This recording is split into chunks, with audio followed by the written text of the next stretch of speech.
She married a creature so terrifying, children fainted at the sight of him.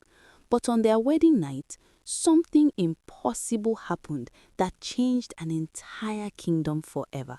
What would you do if the love of your life looked like your worst nightmare? Would you run? Would you scream? Or would you do what our heroine Adana did and see past the monster to find a king? Today, I'm sharing an ancient African folktale that will make you question everything you think you know about true love.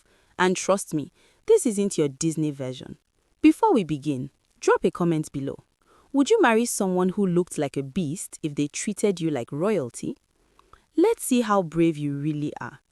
And if you love African folktales with unexpected twists, smash that subscribe button because we're diving into the deep end today.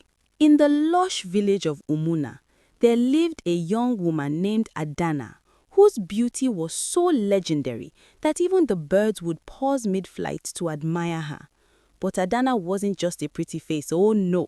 She had a tongue sharper than a warrior's spear and could argue a palm tree into giving up its nuts. Her mother would say, "Adana, your beauty will attract suitors, but your mouth will chase them away faster than a honey badger at a picnic." Now, Adana had rejected every suitor in the village, and I mean every single one. Too short, too tall, too proud, too humble. His nose looks like a yam. Her poor father was losing his mind. He'd hosted so many rejected suitors that his compound became known as the Museum of Broken Hearts. Question for you. Have you ever been too picky about something and regretted it later? Drop your story in the comments. One day, after Adana rejected the chief's son, calling him a peacock with the personality of soggy fufu, her father had enough. "Adana," he thundered, "the next man who asks for your hand, whether he's covered in warts, missing teeth, or has the smell of a wet goat, you will marry him." Adana laughed. "Father, you don't mean that." "Oh, I mean it like a snake means its bite. The very next suitor will be your husband. I have spoken." Famous last words, right? That very evening, because the universe has a wicked sense of humor, there was a knock at their compound gate. Standing there was, well, calling him a man would be generous. He was massive, 8 feet tall, with skin like crocodile scales, eyes that glowed yellow in the darkness, claws instead of fingers, and a face that looked like something you'd see in a nightmare after eating too much pepper soup. Even the family dog took one look and said nope before running to the next village. But his voice was smooth as palm wine, deep as the river, and polite as a royal diplomat. "Greetings, honorable family. My name is Eze. I have come to ask for the hand of your daughter Adana in marriage." Adana's father nearly choked on his kola nut. Her mother actually fainted right into the soup pot. Adana stood frozen, her mouth opening and closing like a fish gasping for air. But then she remembered her father's words, "The next suitor will be your husband." And her father, being a man of honor and being absolutely done with Adana's pickiness, straightened his shoulders and said, "Eze, you are welcome. We accept your proposal." Pause right there. What would you do in this situation? Honor your father's word or run for the hills? Comment below. The wedding was, let's just say, awkward. Half the village came out of curiosity. The other half stayed home out of terror. The priest rushed through the ceremony so fast, he married her, baptized 3 babies, and blessed a goat all under 5 minutes. As Eze led his new bride away to his home deep in the forest, Adana's mother wailed, "We'll never see her again. She's going to be eaten. Our beautiful Adana married to a monster." But here's where it gets interesting. Eze's home wasn't a cave or a dark forest lair. It was a magnificent palace, golden gates, marble floors, gardens filled with flowers Adana had never seen, and servants who appeared to be human but moved with supernatural grace. "Welcome home, my wife," Eze said gently, his terrible claws surprisingly careful as he guided her inside. That first night, Adana was terrified. She sat in the corner of the grand bedroom, clutching a knife she had hidden in her wrapper. But Eze didn't approach her. Instead, he said, Adana, I know you are frightened. I will never force myself upon you. This palace is yours. These rooms are yours. I ask only one thing. Adana's grip tightened on her knife. What? Never look at me while I sleep. No matter what you hear, no matter what you sense, promise me you will not look at me in my sleep. Strange request, right? What do you think was happening? Drop your theories below before we continue. Days turned into weeks, and Adana discovered something shocking. Life with the beast was wonderful. Eze was kind, thoughtful, intelligent, and funny. He told her stories that made her laugh until her stomach hurt. Although, admittedly, it had to take a joke seriously when it's coming from a mouth full of fangs. He never raised his voice, never made demands, and treated her like the most precious treasure in the kingdom. Tell me about your day, he'd ask each evening. What makes you happy, he'd ask over breakfast. Your thoughts matter to me, he'd remind her constantly. Adana found herself falling in love with a beast. I must be losing my mind, she told herself, but her heart disagreed. Question: can you love someone for their character, even if they are not conventionally attractive? Be honest in the comments. Then came the night that changed everything. Adana woke to a strange golden light filling the bedroom. She heard the sound of singing, beautiful, ethereal singing that seemed to come from Eze's side of the room. Remember his one rule? Don't look at him while he sleeps? Well, Adana's curiosity was stronger than her promise.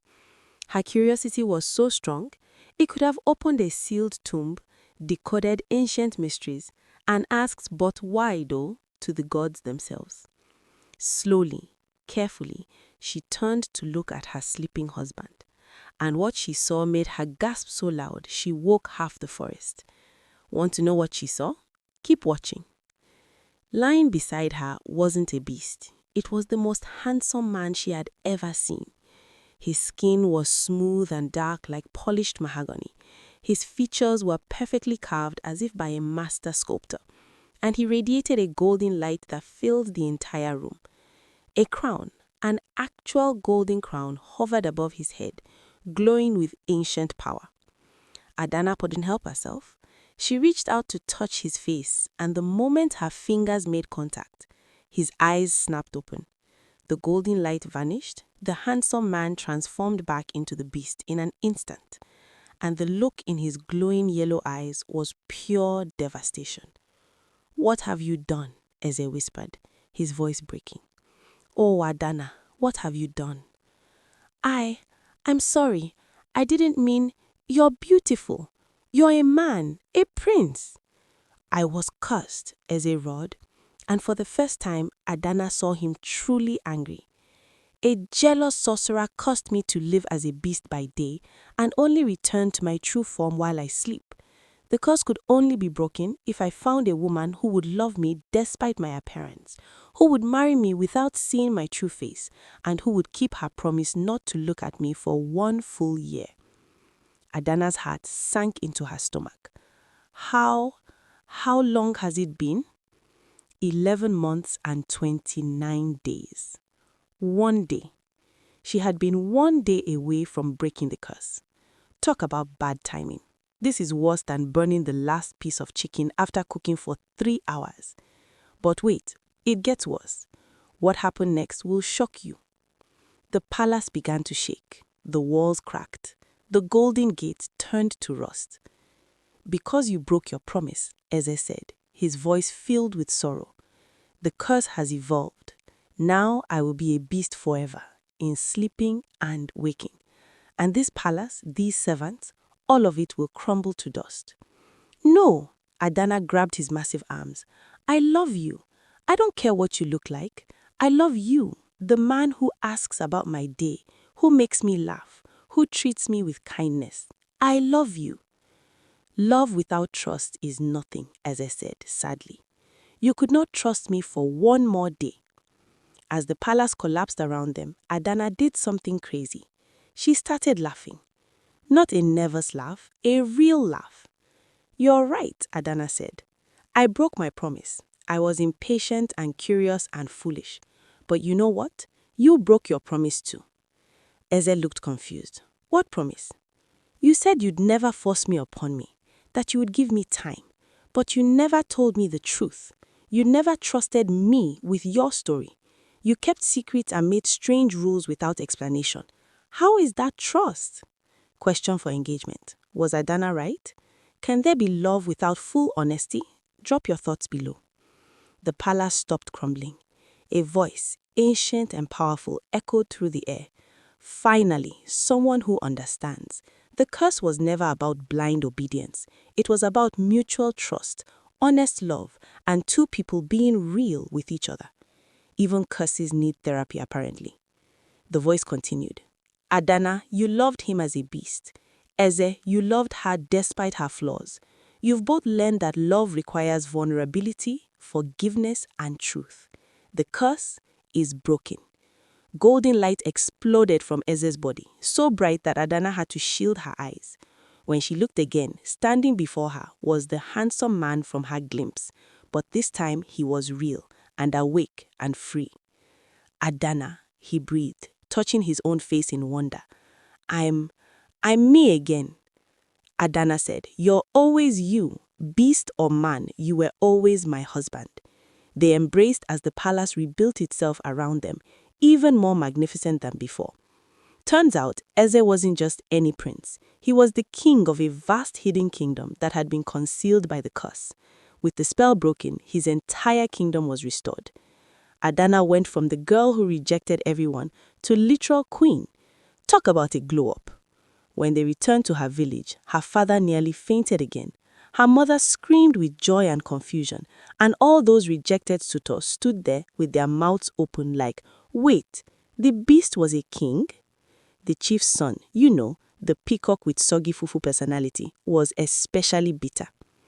Adana and King Eze ruled together with wisdom and fairness, and they lived by 3 rules.